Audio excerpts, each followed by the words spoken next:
नमस्कार, जोहार। मैं निशा नायक। झारखंड को प्रकृति ने बड़ी खूबसूरती से नवाजा है। इस राज्य में गीत गाती नदियों को आवाज में एक अलग सुकून है। पहाड़ की सुंदरता और उसके ऊपर हरियाली को देखकर वहीं खो जाने का दिल करता है। झरनों और खूबसूरत वादियों के साथ साथ यह प्रदेश खनिज मिनरल से भी भरपूर है। अब्रक, कोयला, यूरेनियम जैसे खनिज संपदा से संपूर्ण यह प्रदेश अपने आप में संपन्न है। लेकिन साथियों, आज जब पूरा विश्व जहां आयुर्वेद अपनी पहली प्राथमिकता बना रहा है और उसके प्राथमिक तत्व जड़ी बूटी पर विश्वास बढ़ता जा रहा है, उसी की क्रांति में अब झारखंड का नाम भी प्रमुखता से जुड़ने जा रहा है। इसकी शुरुआत अब धन्वंतरी होम्योपैथी आयुर्वेदिक पार्क के रूप में होने जा रहा है। 5 हेक्टेयर में फैले इस पार्क का उद्घाटन गांडे विधायक और मुख्यमंत्री हेमंत सोरेन की जीवन सहचरी कल्पना सोरेन ने किया है। यह पार्क गांडे के मेदनी सारे रूपोटाड़ फूलजोरी पंचायत में 5 हेक्टेयर क्षेत्र में फैला हुआ है, जिसमें 120 से अधिक विभिन्न प्रकार के औषधीय पौधे लगाए गए हैं। यह झारखंड का एक प्रमुख जड़ी बूटी पार्क है। उद्घाटन के दरमियान कल्पना सोरेन ने जनता को संबोधित किया और गुरु जी को याद करके भावुक भी हुई। साथियों, चलिए पहले सुनते हैं कि कल्पना सोरेन ने कहा क्या है, फिर हम आगे की बात करेंगे। आज इस इको पार्क में, ऐसे तो हम लोग हमेशा पार्क देखते हैं, झूला झूलने जाते हैं, बच्चों को घुमाने लेकर के जाते हैं, थोड़ा शाम का समय, सुबह का समय टहलने के लिए जाते हैं। लेकिन आज इस पार्क में उपस्थित होकर मुझे खास करके जो हमारे साथ में वो व्यक्तित्व जो नहीं रहे, पीपी हेम्ब्रम जी, मैं बहुत बहुत उनका आभार प्रकट करना चाहती हूँ कि उनकी शिक्षा, उनका जो ज्ञान है, आज हम सब लोग साथ में मिल करके इस पद्धति को, इस ज्ञान की पद्धति को हम आगे बढ़ाने का काम कर रहे हैं। और झारखंड में मेरे लिए ये सौभाग्य की बात है कि गांडे में ऐसे पार्क का अनावरण हो रहा है जो शायद झारखंड में और कहीं नहीं है। तो ये सौभाग्य मेरी कर्म भूमि, हमारे बड़े आदरणीय व्यक्ति जो आज हमारे साथ नहीं हैं, और ख़ास करके उन व्यक्ति जिन दिशम गुरु शिबू सोरेन जी को मैं कैसे भूल सकती हूँ, वो मेरे पिताजी हैं और उनकी कर्म भूमि मेरी कर्म भूमि बनी है। तो ऐसे व्यक्तित्व जब बहुत उस हमारे जब पीपी हेम्ब्रम जी मोराबादी के आवास में आए थे और उनको जब ये जानकारी मिली कि गुरुजी का स्वास्थ्य थोड़ा सा बिगड़ गया है, तो वो यहाँ से वो रांची आए।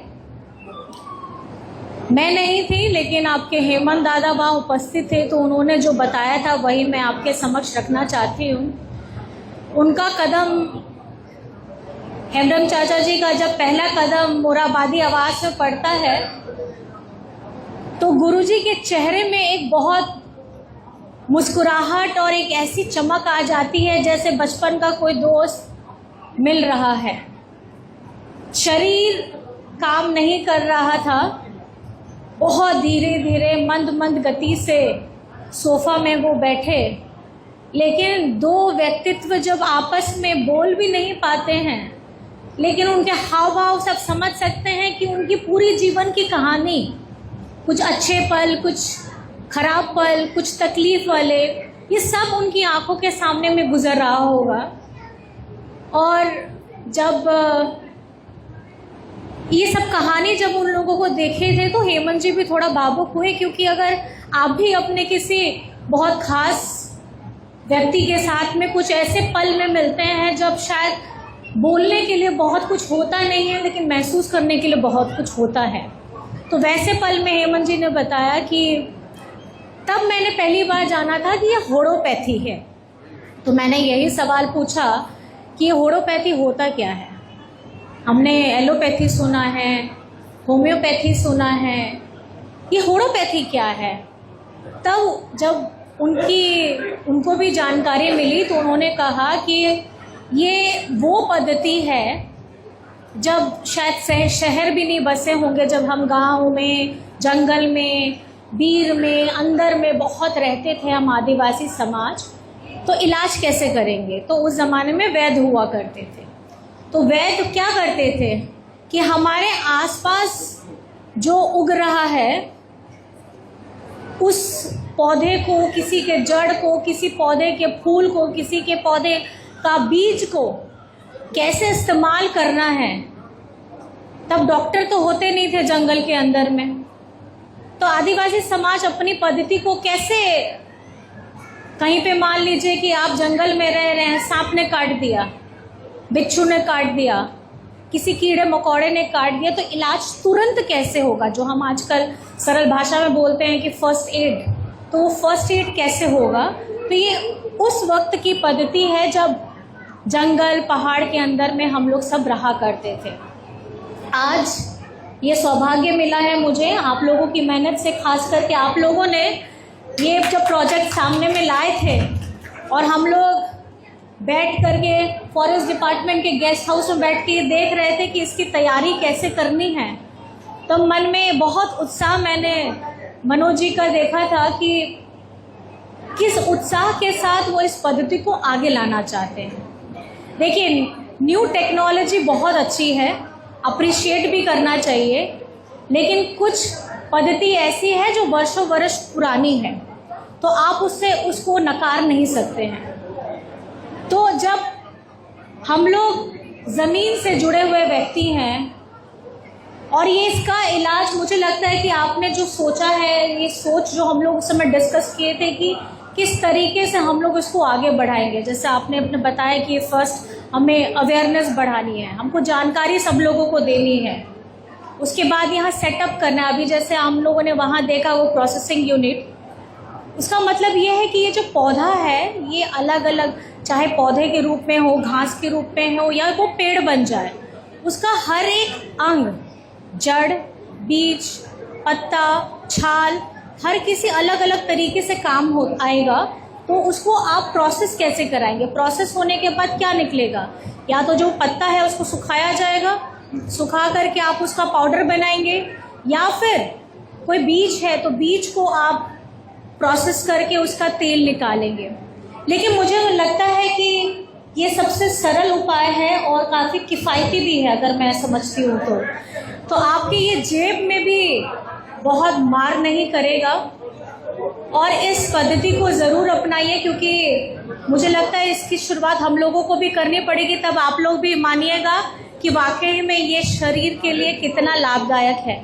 क्योंकि आज हमारा ये मानव शरीर बहुत ही आर्टिफिशियल खाद्य पदार्थों को लेता है, कभी फर्टिलाइज़र बहुत ज़्यादा अलग अलग तरीक़ों का है जो हर किसी के शरीर पे लाभकारी नहीं होता है। तो आज आप लोगों को ये समझना होगा कि जो पुरानी पद्धति को जीवन में कैसे अपनाया जाए। जैसे हम लोग पहले मिट्टी के घर में रहते थे, तो हम लोग मिट्टी के घर में गर्मी के मौसम में ठंडा रहता है, ठंडा के मौसम में गर्म रहता है। लेकिन आज अगर हम ये पक्के मकान में हैं तो क्या ये गर्मी के मौसम में ठंडा दे रहा है? नहीं दे रहा है। हम लोग क्या लगाते हैं, कूलर लगाते हैं, एसी लगाते हैं। तो क्या यही कमरा जो हमने ईंट से बनाया है वो ठंड के मौसम में गर्म करेगा? आप ही लोग बताइए, गर्म करता है? नहीं करता है। हम लोग क्या करते हैं, हम लोग हीटर जलाते हैं। तो ये आप लोगों को समझना होगा कि जो प्राकृतिक रूप से जो चीज़ें आपके सामने में हैं, जिसे हम अदृश्य कर देते हैं या हम इग्नोर कर देते हैं, जिसका लाभ एक ही क्षेत्रफल के अंदर, जहाँ तक मुझे बताया कि 120 से ज़्यादा आपकी जड़ी बूटियाँ, हर्ब्स, श्रब्स, मेडिसिनल प्लांट्स यहाँ पर में हैं। हमारे जितने बच्चे विद्यार्थी भी हैं, आप लोगों को पता होगा हर्ब्स, श्रब्स क्या होता है और मेडिसिनल कौन से प्लांट्स का क्या फ़ायदा होता है। तो आपको ये जानना होगा कि इसको अपने जीवन में कैसे लाया जाए। बहुत एक बार में नहीं होगा, बट धीरे धीरे आप लोगों को एक एक कदम बढ़ाना है। और इसका नुकसान नहीं है क्या डीएफओ जी आप बताइए, नुकसान है? इसका साइड इफेक्ट तो नहीं होता है। तो कोई भी मेडिसिन का, जैसे आप तुलसी लेते हैं, पूजा करते हैं, बहुत लोग करते होंगे, तुलसी का पत्ता तोड़ते हैं और खा लेते हैं, शरीर के लिए अच्छा है। मिंट लेते हैं, जो आप पुदीना लेते हैं, उसकी आप घर में चाहे लस्सी के रूप में आप पी लें, चाहे छाछ के रूप में या चटनी बना के भी लेते हैं। ये सब चीज़ें क्या है, प्रकृति हमें दे रहा है। तो प्रकृति हमारे साथ कभी धोखा नहीं करता, हम प्रकृति के साथ जरूर धोखा करते हैं। और ये हम लोगों को सुनिश्चित करना है कि हम प्रकृति को जितना दे रहे हैं और प्रकृति हमें जितना दे रहा है, हम उसके लिए क्या कर सकते हैं। वो जितना हमें दे रहा है, हमें उससे कहीं ज़्यादा उनको वापस देना चाहिए, क्योंकि अगर जब तक ये प्रकृति है तब तक हम रहेंगे, प्रकृति नहीं रहेगी तो फिर हम लोगों को अभी जीना मुश्किल हो जाएगा। बच्चे हमारे हैं, आप लोगों को पता है ना, जब हम लोग सांस लेते हैं, कहाँ से मिलता है ये सांस? पेड़ों से। और हम लोग छोड़ते क्या है? Carbon dioxide. तो हमारा पौधा या पेड़ क्या लेता है और पूरा वो प्रोसेस करके हमको क्या देता है? ऑक्सीजन। तो एक रिलेशन है। तो ये रिलेशन हमारे बच्चों को भी पता है, ये आप लोग को भी पता है, लेकिन ज़्यादा जागरूक हमारे बच्चे हैं। लेकिन इसीलिए जो हमें आप लोगों ने यहाँ पौधे दिए हैं, इसके लिए मैं बहुत बहुत आपको धन्यवाद करना चाहूँगी। और क्योंकि आगे इसको हम किस तरीके से वेल डेवलप तरीके से लेके जाए कि ये झारखंड राज्य नहीं, हमारे भारत देश में एक अनोखा इको पार्क हो, ये सुनिश्चित कैसे करें, ये हमारा लक्ष्य होना चाहिए। और बहुत सारे, और जब ये हम अपने लक्ष्य तक पहुंचेंगे तो हम ये कोशिश करेंगे कि इसकी पढ़ाई को, पद्धति को किस तरीके से हम अटैच करके एक एजुकेशन बेसिस में लाएं, ताकि लोगों को ये शिक्षा मिले। और इसका, क्योंकि अभी हमारे बीच में वो व्यक्ति नहीं है, लेकिन मैं चाहूँगी कि उनका भी सपना रहा होगा कि ये शिक्षा, ये ज्ञान, ये अर्जन जो उन्होंने इतने बरसों बरस से किया है, वो सब लोगों के बीच में पहुँचे। तो मैं बस आप सभी का बहुत धन्यवाद करना चाहती हूँ आपकी कार्य कुशलता के लिए, कि इतने मेहनत के साथ आपने अलग अलग जगह से ला के एक क्षेत्रफल में आपने सबको दिखाया है, प्रदर्शित किया है। मैं चाहूँगी कि बाकी और लोगों को भी, हमारे माननीय मंत्री जी को भी यहाँ पे ज़रूर बुलाया जाए, और एक बार आप ज़रूर उनको बोलिएगा कि यहाँ पर मैं देख करके, और आप लोगों को, आपके लिए, क्योंकि वो हमेशा खड़े रहते हैं यहाँ पर, मैं उनके विज़न के लिए, आपके विज़न के लिए मैं बहुत बहुत धन्यवाद करना चाहती हूँ। और सभी साथियों का भी बहुत धन्यवाद करना चाहती हूँ, जो इस जोश के साथ, और इस एक व्यक्ति का छोटा सा सपना है जो आज जीवित नहीं है, बस उसको जीवित करके हमें आगे बढ़ाना है। यही संकल्प सबको करना है, और अपने पर्यावरण का, अपने अगल बगल हर किसी का ध्यान रखें। इन्हीं बातों के साथ मैं आप सभी को बहुत बहुत धन्यवाद करना चाहती हूँ, और आपको बहुत बहुत बधाई भी देना चाहती हूँ।